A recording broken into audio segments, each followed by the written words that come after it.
Ladies and gentlemen, my name is Nonoy. Ilang taon ka na? 10 years old. Ano gusto mong maging? 11 years old. Hindi, ibig sabihin, ano gusto mong maging paglaki mo? O, tagnalaki na ako. Ano gusto mong maging? Gusto ko naging sundalo. Sundalo? Bakit? Ngayon pa? Bakit?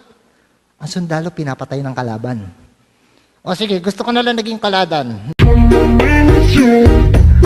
I think you have to think of other career naman eh. Halimbawa. Halimbawa, pag malaki ka na, pwede kang maging magsasaka. Ha? Ako nagsasaka? Bakit? Ayoko maging nagsasaka. Ayoko.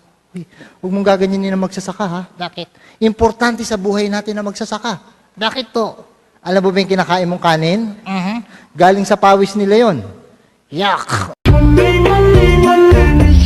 Ang ibig sabihin, pinaghihirapan nila yun. Talaga? Ay, naku, Noy, ha? Alam mo, sinama kita rito dahil wala ng pasok, pero hindi ko gusto yung ginawa mo sa klase natin, ha? Bakit, teacher? Nakita mo ba yung mga report card mo? Nakita ko. Puro bagsak. Ha? Naku, pinakita mo ba sa nanay mo? Siyempre.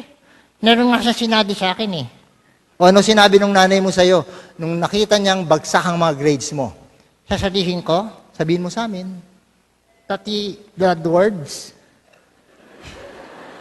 Huwag mo na isama yung bad words. Wala siyang sinabi.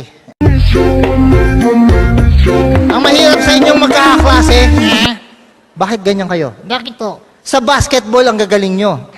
Pagdating sa exam, puro kay palpak. Teacher, common sense lang eh. Anong common sense? Sa basketball, okay ang teamwork. Sa test, hindi. Hindi na ibig sabihin eh. Kasi ikaw hindi ka nag-aaral eh. Bakit to? Lagi kitang nahuhuli, nangungopya ka. Ha? Yung katabi mo, kinokopyahan mo. Anong masama doon? Huy, masama ron ha. Pero alam yung kakaiba rito kay Nonoy? Bakit? Ang kinokopyahan niya, yung pang pinakabobo sa klase namin. Teacher, okay lang na strategy ako eh. Ano yung strategy mo? Pag sinulat niya true, susulat ko false.